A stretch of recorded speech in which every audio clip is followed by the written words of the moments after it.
Goyang. Nah, Nio panjang bukan ya speaking. Sudah ya? Ada bersih. Nanti kita baca dalam melodinya lama. Terpacu dalam. Assalamualaikum warahmatullahi wabarakatuh. Waalaikumsalam warahmatullahi wabarakatuh. Alhamdulillahillazi hadana li hadza wa ma kunna linahtadiya laula an hadanallah. Asyhadu an la ilaha illallah wa asyhadu anna Muhammadan abduhu wa rasuluh. La nabiyya ba'da amma ba'du. Pertama dan terutama sekali marilah kita memanjatkan puji beserta syukur kehadirat Allah Subhanahu wa taala yang mana sampai siang ini kita masih diberikan ribuan nikmat sehingga kita bisa berkumpul di ruangan yang kita cintai ini dalam acara pengimbasan, pemahaman dan pengalaman penerapan budaya positif yang nantinya akan disampaikan oleh Ibu Husni SSSPD. Salat beriring salam tak lupa-lupanya kita kirimkan kepada junjungan kita Nabi besar Muhammad Sallallahu Alaihi Wasallam, yang mana berkat perjuangan beliau kita bisa berada di sini sekarang, berada dalam dunia yang penuh dengan ilmu pengetahuan, sehingga kita bisa mendidik anak-anak kita untuk mencapai kehidupan yang lebih baik, yang lebih maju di masa depan nanti. Yang sama-sama kita hormati Ibu Kepala Sekolah yang saat ini diwakili oleh Ibu Wakil Kepala Sekolah, Ibu Ezi FPD, yang sama-sama kita hormati Bapak Ibu Majelis Guru beserta karyawan-karyawati dan juga mahasiswi UNP yang lagi praktik lapangan di sekolah kita siang ini, yang sangat kami muliakan. Baiklah Bapak dan Ibu, sebelum kita mulai kegiatan kita pada siang ini, marilah kita sama-sama berserah diri kepada Allah. Semoga kegiatan kita ini mendapatkan ridho-Nya dan kegiatan ini berjalan lancar sampai selesai nanti. Untuk itu, marilah kita sama-sama membacakan basmalah. Baiklah, untuk kegiatan intinya, mari kita persilakan kepada Ibu Husni SSPD untuk menyampaikan diseminasi beliau tentang pengimbasan pemahaman dan pengalaman penerapan budaya positif. Kepada Ibu Husni dipersilakan.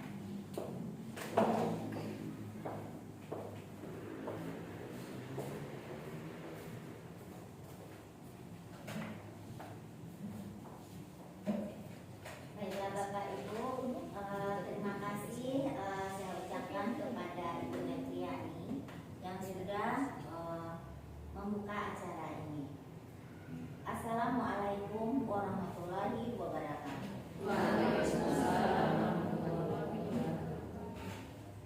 Assalatu wassalamu ala asrafil anbiya'i wal mursalin wa ala alihi wa ashabihi rasulillahi ajma'in. Yang saya hormati Ibu Kepala Sekolah yang diwakili oleh Ibu Ezi. Selanjutnya Bapak dan Ibu Majelis Guru beserta karyawan-karyawati SDN 11 PTS. Tak lupa para mahasiswa guru PL yang sekarang sedang belajar di SDN 10 ATTS yang kami muliakan. Baiklah Bapak Ibu, pada kesempatan ini izinkan saya untuk menyajikan diseminasi aksi nyata modul 1.4 tentang budaya positif, yaitu pengimbasan pemahaman dan pengalaman penerapan budaya positif.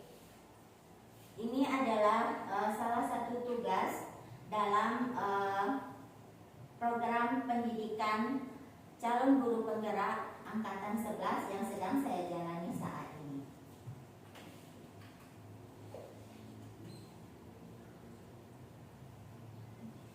Untuk mengawalinya, saya ingin membacakan sebuah pantun. Jarum hilang di tengah jerami, Cakep. kain kebaya di dalam hati. Cakep. Selamat datang di desiminasi kami. Cakep. Moga bahagia melekat di hati. Insya Allah. Ya baiklah Bapak Ibu,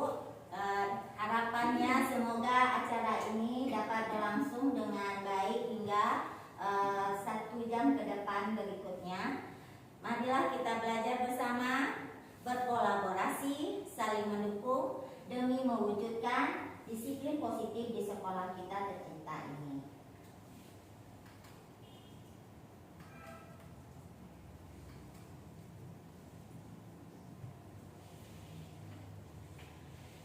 Konsep utama modul budaya positif ada 7. Pertama, itu adalah perubahan paradigma belajar. Yang kedua adalah disiplin positif dan nilai-nilai kebajikan. Yang ketiga adalah kebutuhan dasar manusia. Yang keempat adalah motivasi perilaku manusia. Yang kelima adalah posisi kontrol restitusi. Yang keenam adalah tentang keyakinan kelas.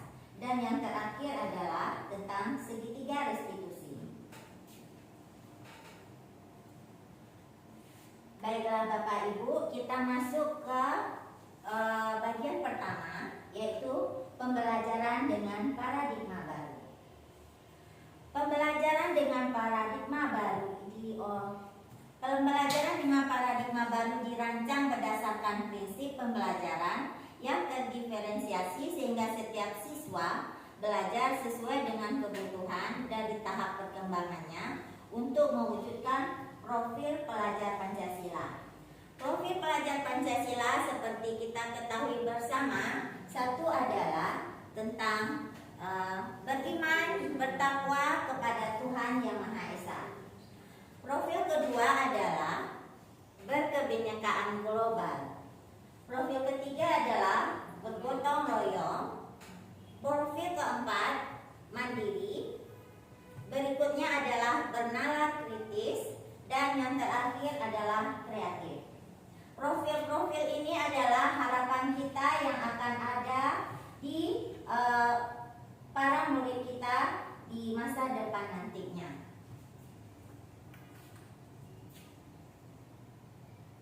Yang kedua adalah tentang disiplin positif.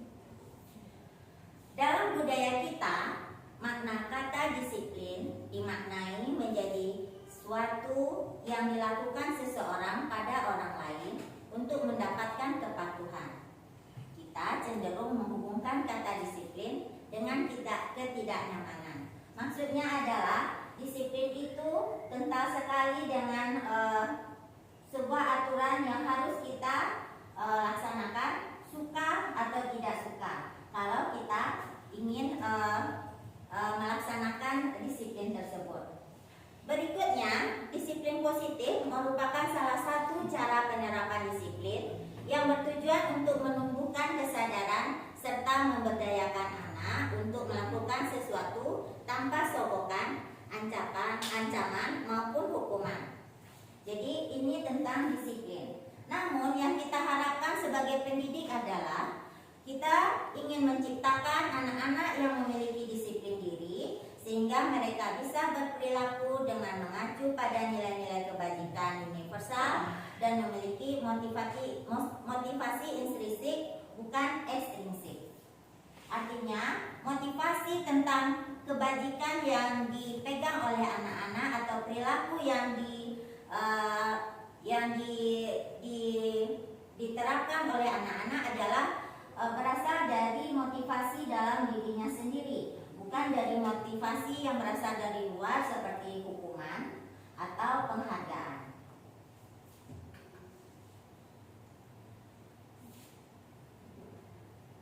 Berikut nilai-nilai kebajikan.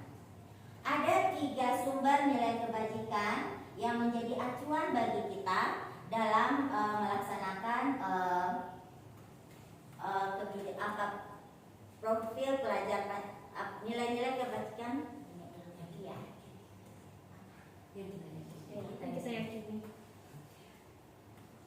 Berikut adalah nilai-nilai kebajikan. Ada 3 dasar nilai-nilai kebajikan yang kita yakini yang akan kita terapkan kepada murid-murid kita.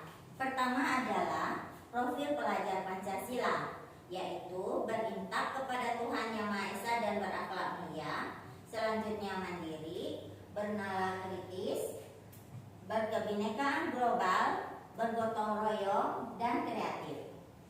Nilai kebajikan yang kedua adalah dari Ibu Primary Years Program, di mana sikap murid yang kita harapkan adalah toleransi, rasa hormat, integritas, kerjasama, komitmen, percaya diri, dan lain-lain.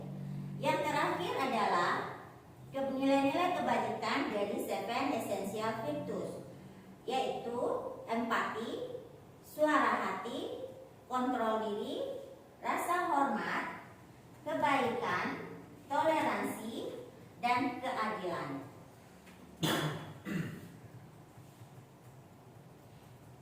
Yang ketiga adalah kebutuhan dasar manusia. Kebutuhan dasar manusia dibagi menjadi 5 bagian. Pertama adalah kebutuhan bertahan hidup.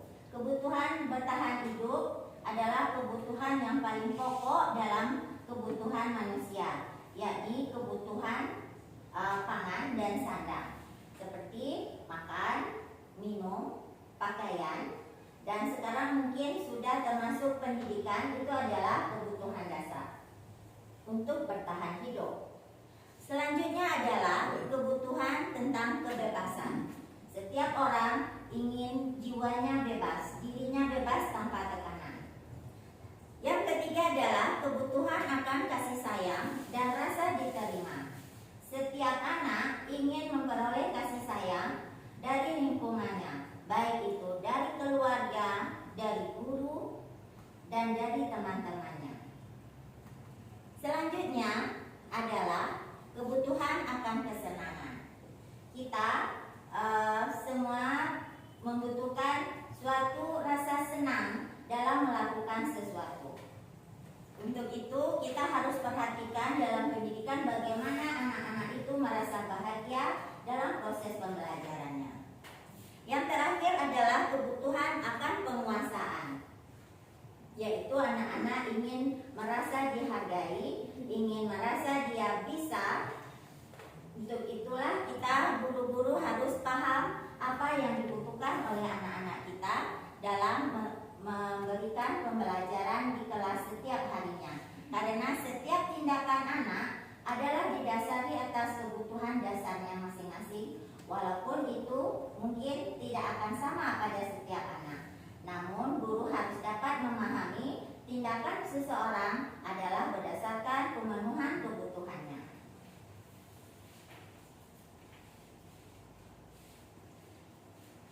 Yang keempat, motivasi dan perilaku manusia.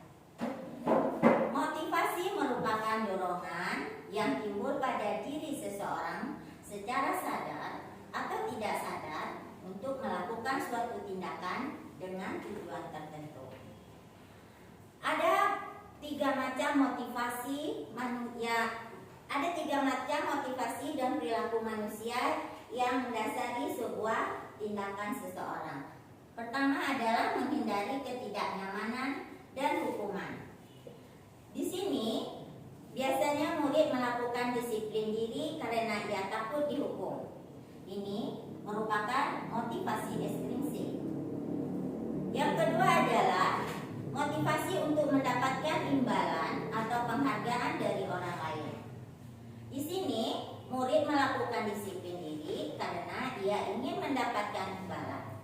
Ini merupakan motivasi ekstrinsik juga. Jadi 2 motivasi ini, yaitu takut dihukum dan motivasi untuk mendapatkan penghargaan atau imbalan, adalah motivasi ekstrinsik atau motivasi yang berasal dari luar diri anak sendiri. Yang kita harapkan adalah motivasi yang berupa menghargai nilai-nilai kebajikan diri sendiri. Di sini murid melakukan disiplin diri karena sadar akan nilai kebajikan dirinya. Ini merupakan motivasi intrinsik itu. Jadi kita berharap agar murid melakukan disiplin bukan karena dia mengharapkan imbalan, penghargaan, atau bahkan takut karena hukuman. Kita mengharapkan disiplin yang dilakukan oleh anak-anak adalah sebuah karakter. Jadi dia melakukan disiplin positif itu karena menghargai nilai-nilai kebajikan untuk menghargai dirinya sendiri.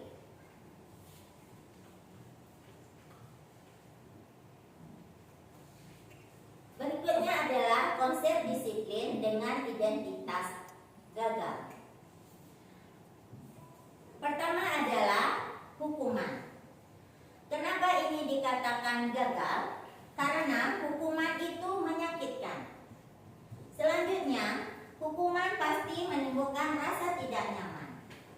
Berikutnya, hukuman itu akan membuat murid merasa takut. Dan hukuman itu bersifat memaksa. Selain itu, hukuman juga membuat murid menyembunyikan kesalahannya. Hukuman juga membuat murid menjadi rendah diri. Jadi, hukuman termasuk identitas gagal. Kita berharap kita tidak lagi memberikan hukuman kepada murid karena identitas-identitas yang tadi disebutkan akan timbul pada diri murid. Berikutnya, penghargaan. Setelah belajar modul 1.4 ini, saya pribadi baru tahu kalau penghargaan adalah termasuk identitas gagal pada konsep disiplin. Kenapa dikatakan penghargaan itu identitas gagal? Karena satu, tidak efektif. Berikutnya, penghargaan dapat merusak hubungan. Karena misalnya ketika kita memberikan penghargaan kepada seorang murid, maka akan ada murid lain yang merasa mungkin iri atau merasa tidak senang karena mereka sama-sama belajar dalam satu kelas, sama-sama melakukan apa yang diinginkan oleh guru, tapi yang mendapat penghargaan mungkin hanya satu atau dua murid saja. Jadi penghargaan dapat merusak hubungan antar murid itu sendiri. Berikutnya, penghargaan dapat mematikan kreativitas.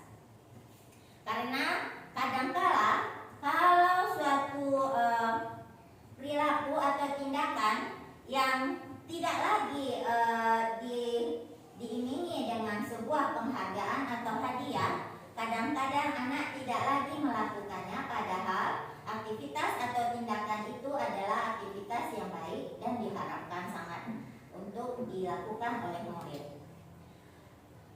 Berikutnya adalah penghargaan itu menghukum dengan sistem ranking merampas hak menghargai dirinya. Jadi kita sudah tahu mulai dari kurikulum 13 kemarin sudah tidak ada lagi kerankingan di kelas. Namun ini dalam kenyataannya wali murid masih saja menanyakan, anak saya ranking berapa Bu?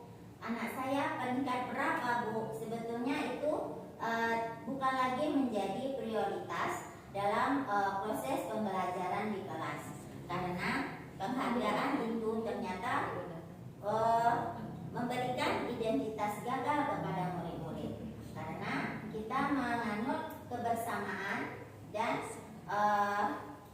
pendidikan yang berpihak pada murid.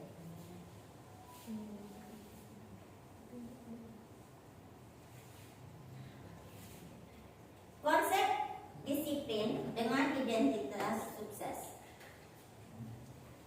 Konsep disiplin dengan identitas sukses adalah konsekuensi. Kenapa? Karena konsekuensi itu merupakan penguatan jangka pendek. Selanjutnya perlu monitoring. Selanjutnya ada stimulus respon. Murid akan menghormati peraturan. Dan terakhir adalah kehilangan waktu untuk melindungi kesalahan. Dan restitusi. Pada restitusi, murid bertanggung jawab untuk perilakunya. Fokus pada pemecahan masalah jangka panjang. Murid menghormati dirinya dan orang lain. Teori kontrol, diri memegang kontrol. Jadi dalam teori kontrol, yang memegang kontrol untuk suatu tindakan adalah diri murid itu sendiri. Selanjutnya, murid bersemangat memperbaiki kesalahan. Kedua konsep ini sebagai identitas sukses.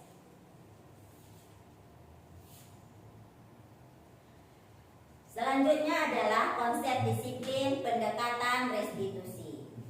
Ini adalah harapan kita untuk dapat kita laksanakan ke depannya guna membentuk disiplin positif pada murid.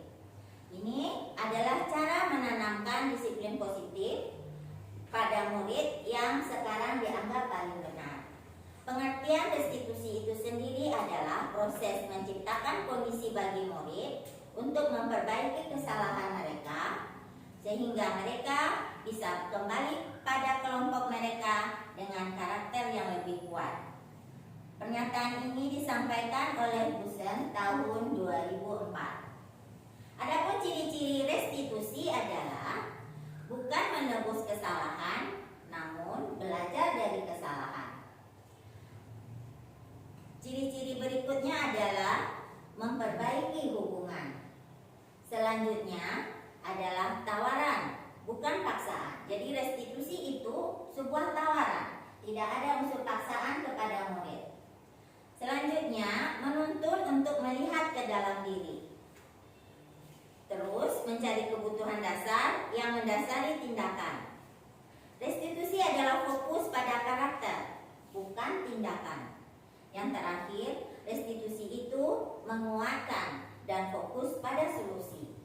Dari ciri-ciri restitusi ini, maka pendekatan ini dianggap suatu pendekatan yang paling dapat mendisiplin, membina atau membentuk murid menjadi murid yang berdisiplin positif.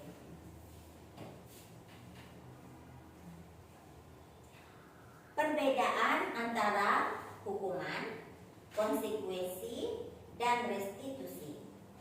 Contoh kasusnya adalah sering tidak mengerjakan PR.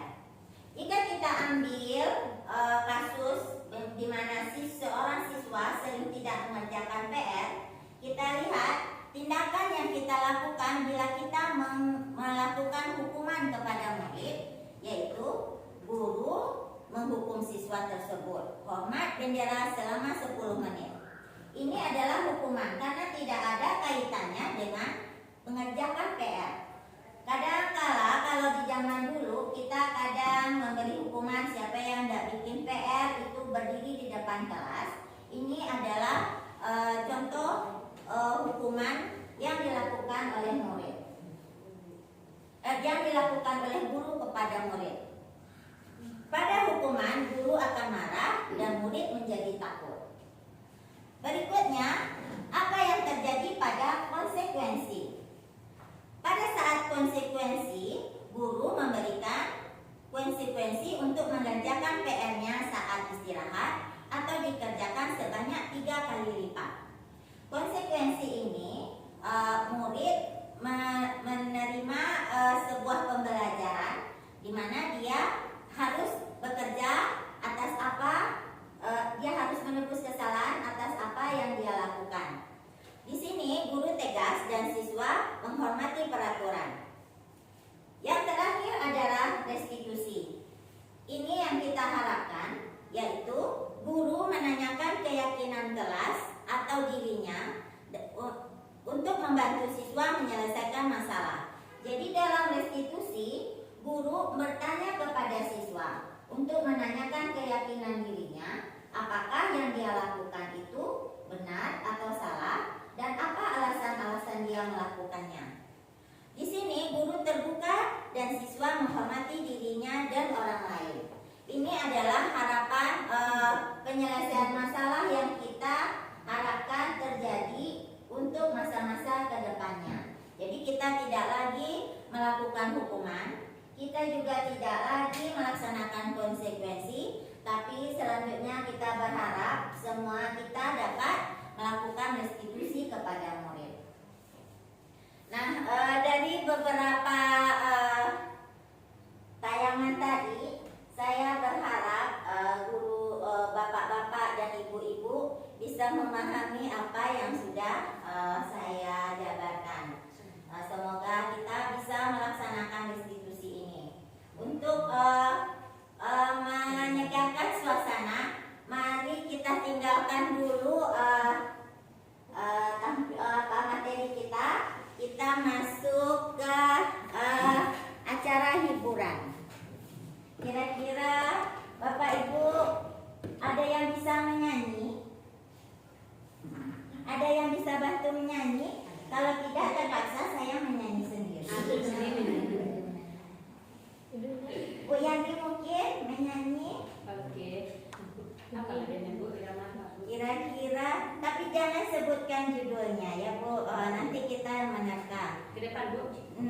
Bu Yani yang ke depan.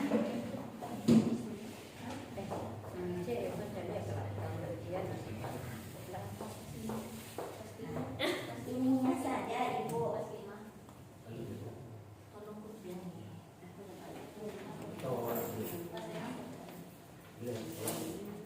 Ininya aja.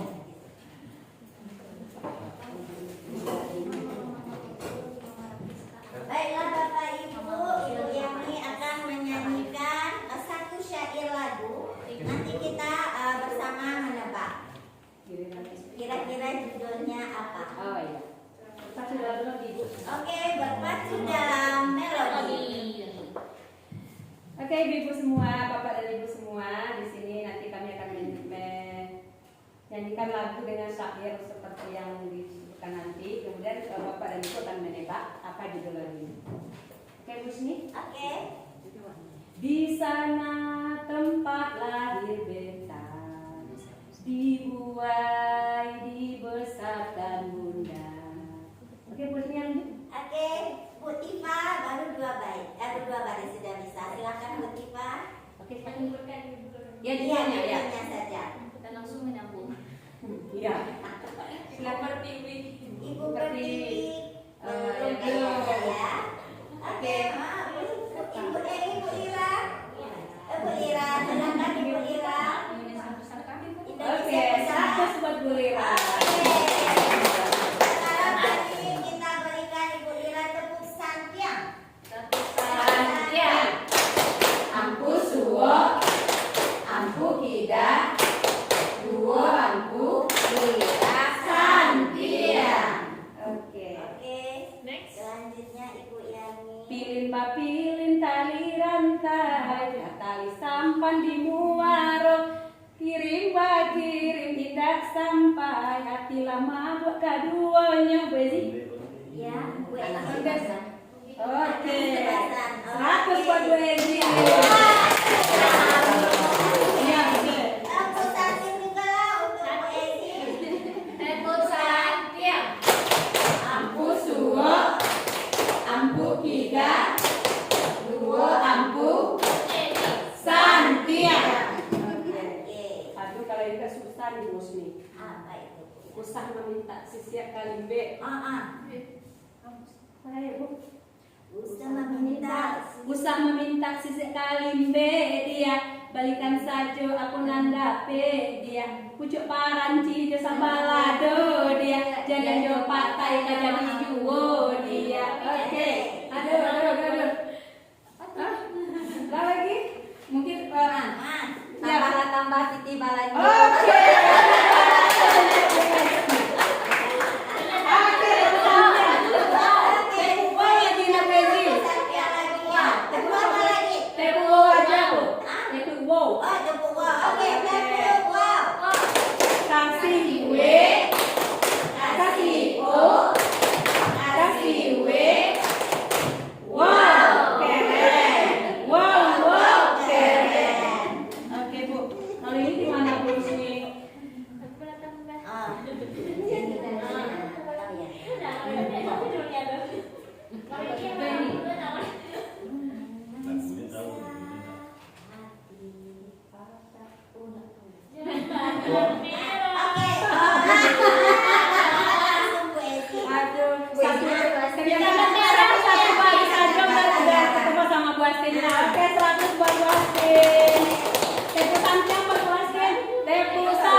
Melodi yang ada.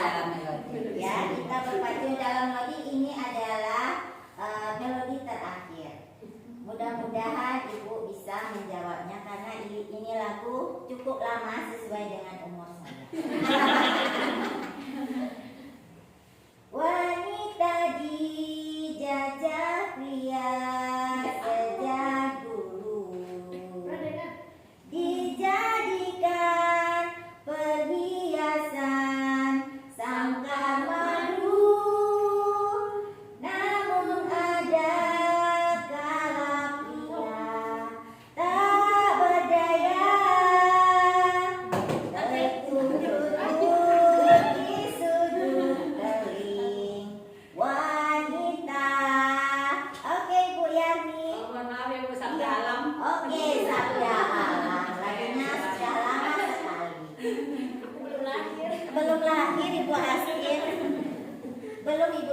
Mama di sini lahir, baru saya saja. Langkah ya Bu ya. Oke, baiklah ibu-ibu, tadi itu melodi dalam acara berpacu dalam melodi kita. Semoga sejenak dapat menghibur kita dan merileks saya yang lumayan tegang hari ini. Kita lanjutkan ke bagian 5, yaitu posisi kontrol restitusi. Ada 5 posisi yang dilakukan oleh guru biasanya dalam kesehariannya menyelesaikan permasalahan. Pertama adalah sebagai penghukum. Yang kedua adalah sebagai pembuat rasa bersalah. Yang ketiga adalah sebagai teman. Berikutnya adalah sebagai pemantau. Dan yang terakhir adalah harapan kita semua, yaitu sebagai manajer.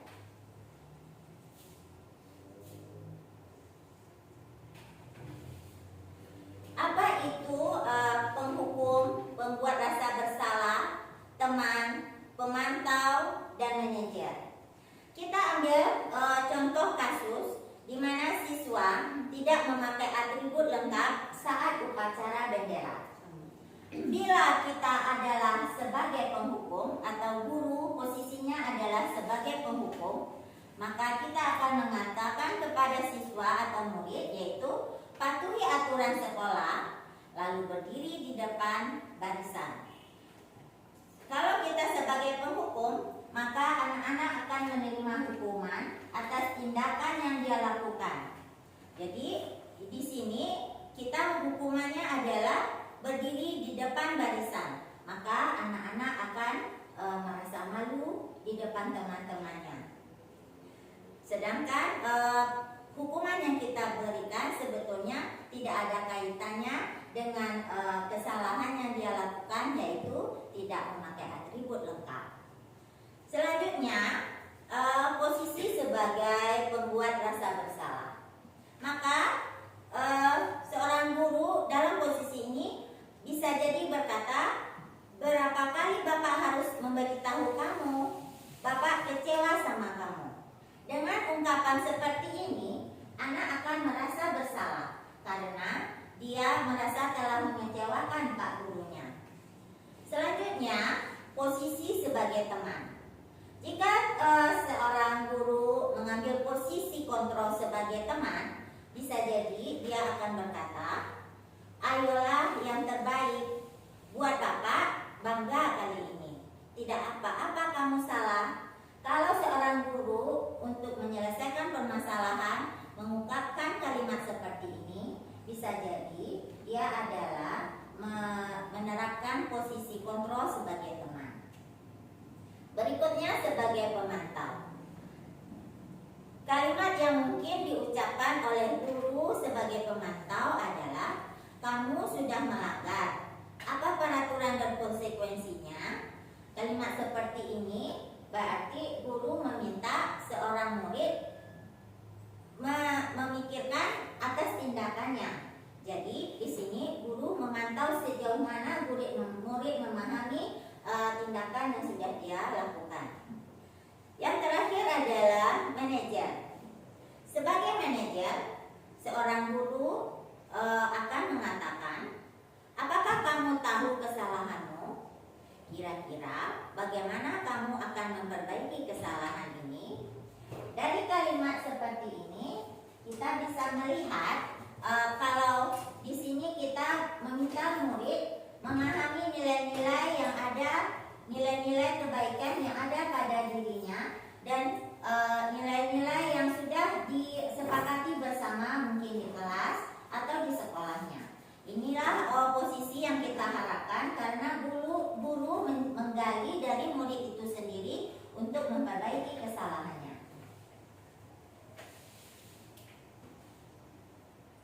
Yang keenam, tentang keyakinan kelas. Mengapa keyakinan kelas? Mengapa tidak peraturan kelas? Kita sudah tahu biasanya setiap awal tahun ajaran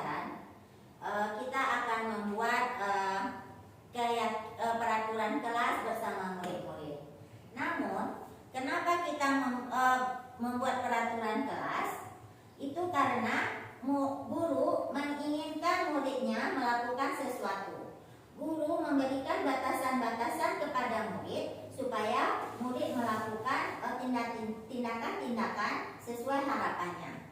Namun pada keyakinan kelas itu akan berbeda, di mana kita memiliki peraturan tentang penggunaan helm misalnya saat mengendarai kendaraan roda 2 atau kendaraan bermotor. Kita mematuhi aturan tersebut karena dua hal. Satu, kita memakai helm karena kita takut ditangkap polisi. Yang kedua, kita memakai helm karena kita yakin bahwa helm itu akan memberi keamanan dan keselamatan serta kenyamanan bagi kita. Yang kita harapkan adalah nilai intrinsik yang kedua tadi, yaitu kita secara sadar sepenuhnya bahwa memakai helm itu adalah hal yang penting bagi diri kita sendiri, bukan karena takut ditangkap. Seperti juga contoh peraturan menggunakan masker dan mencuci tangan setiap saat. Di masa pandemi dulu, kita melakukan cuci tangan atau kita menggunakan masker karena terpaksa takut ditegur oleh polisi atau Satpol PP.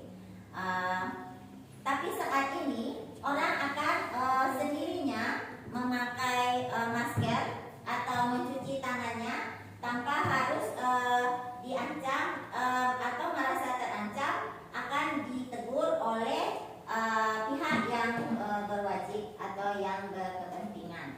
Jadi kalau kita lihat sekarang, walaupun bukan lagi pandemi COVID-19, tapi masih ada banyak juga orang di jalanan yang menggunakan masker karena dia merasa nyaman. Masker akan melindungi hidungnya, tidak berdebu dan aman dari bakteri virus yang ada di udara sekitar. Jadi kita berharap apapun yang kita sepakati di kelas, apa yang kita buat di kelas itu adalah keyakinan kita dengan murid, adalah keyakinan bersama bahwa itu adalah penting untuk dilakukan dan diterapkan. Makanya kita tidak lagi membuat peraturan di kelas karena peraturan bersifat memaksa murid atau mengatur murid. Jadi murid akan melakukannya karena dia tahu itu aturan. Kalau tidak dilakukan, berarti dia minimal menerima konsekuensi atau hukuman. Tapi dengan keyakinan kelas, kita akan mengajak murid untuk meyakini apa yang sudah disepakati bersama adalah hal-hal yang harus diterapkan bersama juga.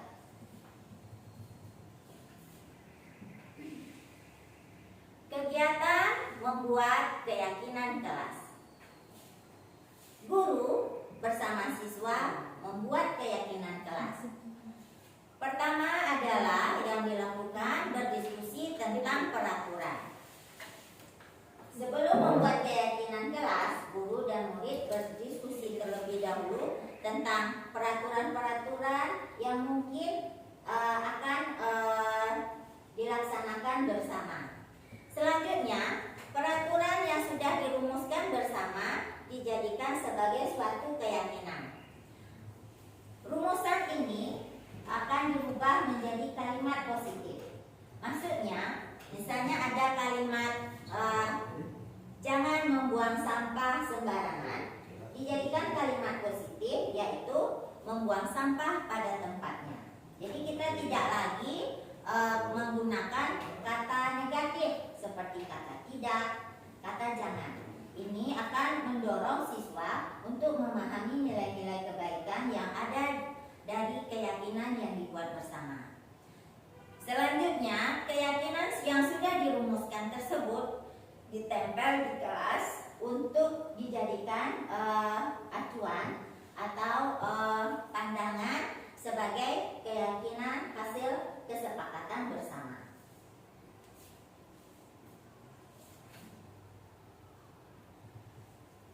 Bagaimana pembentukan keyakinan kelas itu? lebih abstrak dari peraturan. Selanjutnya, keyakinan kelas itu berupa pernyataan universal. Maksudnya pernyataan universal misalnya tidak mengganggu teman, misalnya jangan berjalan-jalan di kelas, itu kita akan jadikan kalimat universal seperti saling menghargai. Karena dengan berjalan-jalan kita akan mengganggu teman. Misalnya dengan berbicara atau mengajak teman bermain saat belajar, itu adalah termasuk kurang menghargai. Jadi kita jadikan saja hal-hal seperti itu menjadi satu kalimat pernyataan universal seperti saling menghargai. Dengan kalimat saling menghargai akan mencakup banyak hal di dalamnya yang bisa kita sepakati bersama sebelum kita membuat keyakinan kelas itu. Selanjutnya, keyakinan kelas itu dibuat dalam bentuk positif. Ya, tidak ada lagi kata tidak atau jangan. Keyakinan kelas sedikit saja agar mudah diingat.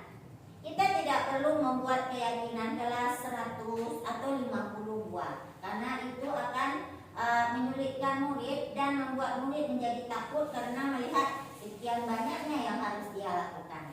Kita cukup membuat beberapa, misalnya 6 atau 7 saja, tapi sudah menjadi keyakinan bersama dan bisa dilaksanakan oleh murid dan diterapkannya dalam kesehariannya.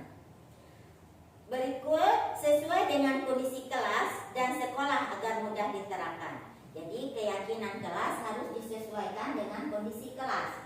Keyakinan sekolah juga harus disesuaikan dengan kondisi sekolah. Terakhir adalah keyakinan kelas itu di mana semua warga kelas atau sekolah dilibatkan saat membuatnya. Jadi dalam membuat sebuah keyakinan, semuanya, baik itu murid ataupun guru, adalah terlibat dalam membuat keyakinan atau kalimat-kalimat pernyataan yang akan diterapkan bersama itu. Terakhir adalah segitiga restitusi. Seperti tadi sudah dibahas, kita berharap bahwa kedepannya guru adalah seorang manajer dalam menyelesaikan permasalahan siswanya, di mana seorang manajer itu atau posisi manajer itu akan menerapkan segitiga restitusi yang memiliki 3 tahapan-tahapan dalam penyelesaian masalah. 1. Tahapan menstabilkan identitas, di mana pada tahap ini kita semua akan melakukan hal terbaik yang bisa kita lakukan. Tahapan kedua adalah tindakan validasi tindakan yang salah. Di sini semua perilaku memiliki alasan.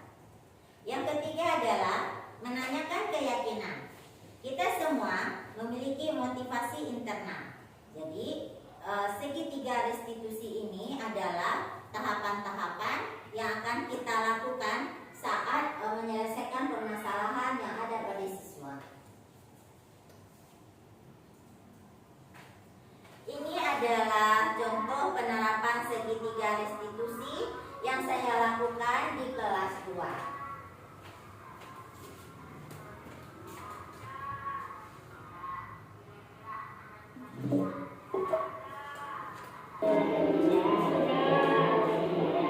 Kira-kira aturan kelas kita ada apa tadi?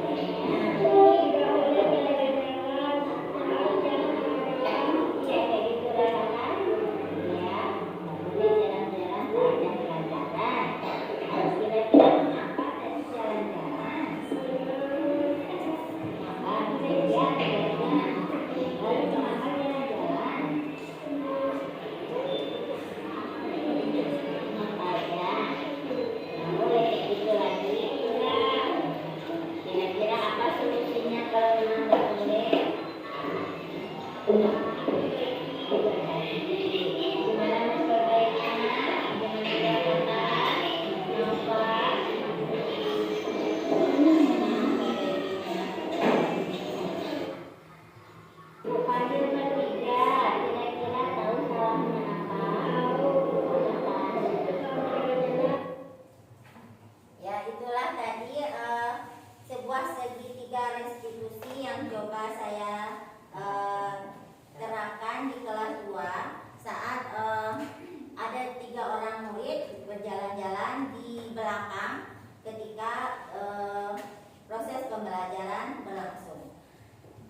Ya baiklah Bapak Ibu, dalam penerapan program disiplin positif, hendaknya guru memiliki standar kepribadian profesional dan sosial yang baik, di mana guru mampu berefleksi pada posisi kontrolnya saat ini. Bagaimana perjalanan dirinya sebagai seorang among yang menuntun murid sebagai insan yang mandiri, merdeka, dan bertanggung jawab. Ini adalah dokumentasi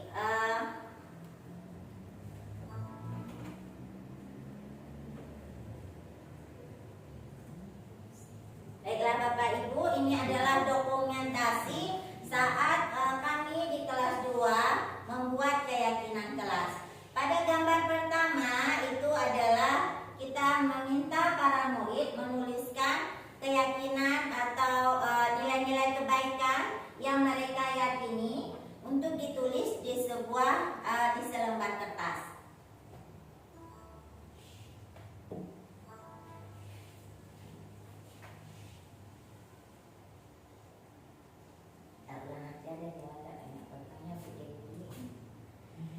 Baiklah Bapak Ibu, ini adalah dokumentasi saat kami di kelas 2 membentuk atau membuat keyakinan kelas kami.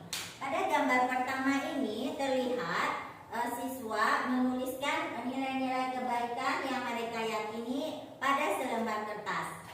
Ya, mereka disuruh membuat satu keyakinan atau satu nilai kebaikan yang mereka yakini di selembar kertas dan kemudian menempelnya di papan tulis yang sudah disediakan di depan kelas. Setelah semua keyakinan atau nilai-nilai kebaikan itu tertempel, lalu dibagi dan disortir menurut kalimat universal yang senilai atau segabung. Setelah itu barulah kami dapatkan keyakinan kelas yang jumlahnya menjadi 5 dari 23 nilai-nilai yang dituliskan oleh siswa kelas 2 saat membuat keyakinan kelas ini. Baiklah Bapak Ibu, kita sudah sampai di penghujung acara. Ya, semoga sesi belajar kita hari ini membawa manfaat bagi kita semua sehingga dapat mewujudkan pelajar yang berprofil Pancasila untuk masa depan bangsa dan negara kita nantinya. Salam Merdeka Belajar. Untuk mengakhirinya saya akhiri dengan wassalamualaikum warahmatullahi wabarakatuh. Waalaikumsalam warahmatullahi wabarakatuh. Oke Bapak Ibu, kita masih ada waktu, kira-kira kalau ada pertanyaan atau mungkin masukan, saya akan sangat menghargainya. Mungkin ada Bapak Ibu. Ya Bu Dewi, silakan. Assalamualaikum warahmatullahi wabarakatuh. Waalaikumsalam warahmatullahi wabarakatuh. Terima kasih atas kesempatannya Bu Husni. Ya. Mungkin yang pertama saya sebagai guru kelas di sekolah ini mengucapkan terima kasih kepada Bu Husni sebagai calon guru penggerak karena telah menyampaikan budaya-budaya positif yang mudah-mudahan bisa kita terapkan di sekolah kita. Dan materi yang Bu Husni sajikan pada siang hari ini sangat menarik dan menginspirasi kami sebagai guru-guru kelas untuk mewujudkan murid yang merdeka belajar. Kemudian Bu Husni, sedikit yang ingin saya tanyakan di sini. Tadi saya perhatikan terdapat 5 posisi kontrol kita sebagai seorang guru. Saya pengen tahu aja Bu Husni, menurut Bu Husni posisi kontrol yang mana yang terbaik yang harus kita terapkan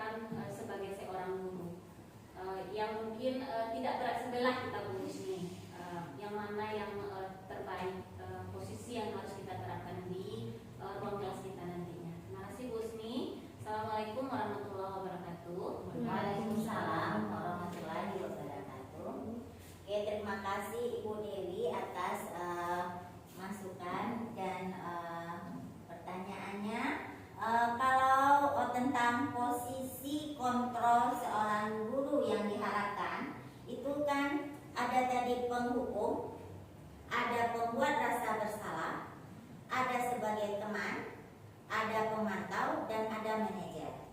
Kita berharap kita bisa menjadi manajer dalam penyelesaian masalah. Kita bukan penghukum, kita bukan pembuat rasa bersalah. Kita berharap kita adalah manajer. Kenapa kita manajer? Kenapa bukan teman? Kenapa bukan pemantau? Karena manajer itu di sini guru akan menanyakan kepada murid tentang nilai-nilai kebaikan yang dia pahami, yang dia yakini, dan dia mencari solusi sendiri untuk menyelesaikan masalahnya. Jadi pada posisi manajer ini, guru mengarahkan siswa untuk mencari atau menggali nilai-nilai dari dalam dirinya sendiri. Selanjutnya, guru setelah menemukan kebutuhan-kebutuhan siswa yang sudah digalinya, guru lalu mengarahkan siswa untuk dapat menyelesaikan permasalahan yang sudah dia lakukan. Jadi di sini posisi manajer ini adalah posisi yang sangat kita harapkan dapat kita lakukan ke depannya. Kita akan mungkin secara bertahap akan melangkah ke posisi ini. Mungkin kita tidak bisa langsung jadi manajer di kelas, tapi kita akan usahakan bertahap, mungkin sebagai teman, pemantau, baru kita akan terbiasa sebagai manajer. Sebenarnya pada keseharian kita sudah lakukan sebagai teman dan pemantau. Kita tidak lagi berharap tentunya kita sebagai penghukum atau pembuat rasa bersalah. Cuman pada teman dan pemantau, tahapan restitusi yang kita lakukan mungkin hanya 1 atau 2 saja. Mungkin hanya untuk mencari menguatkan identitas, seperti kita menanyakan kepada anak, baiklah, kita semua orang melakukan kesalahan seperti itu. Jadi sebenarnya kita sudah lakukan tahapan restitusi itu selama ini, cuma mungkin belum ketiga tahapannya. Mungkin kita baru melakukan 1 tahap atau 2 tahapan saja untuk menyelesaikan masalah. Kita berharap kita bisa melakukan tahapan ketiga selanjutnya dalam setiap permasalahan, sehingga murid terbiasa menyelesaikan masalah, mencari penyelesaian masalahnya sendiri, dan menggali nilai-nilai dari dalam dirinya sendiri. Terima kasih atas jawabannya Bu Usni. Mudah-mudahan kita bisa menerapkan posisi kita di kelas maupun di sekolah ini untuk mewujudkan murid yang merdeka belajar. Terima kasih Bu Usni. Terima kasih juga Ibu Dewi.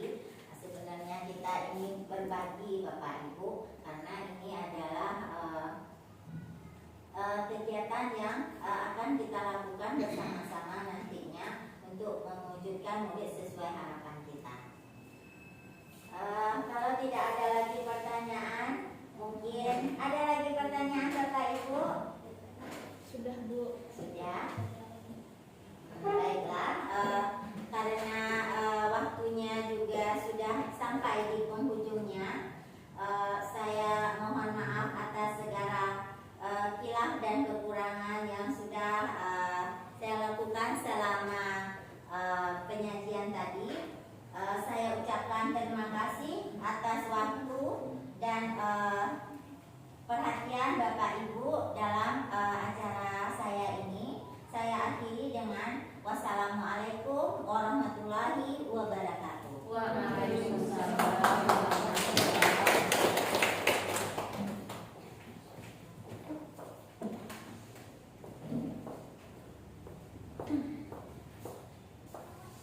Baiklah Bapak dan Ibu semua, sebelum kita akhiri, mari kita kasih dulu tepuk tangan untuk Bu Usni yang sudah tampil dengan sangat memuaskan.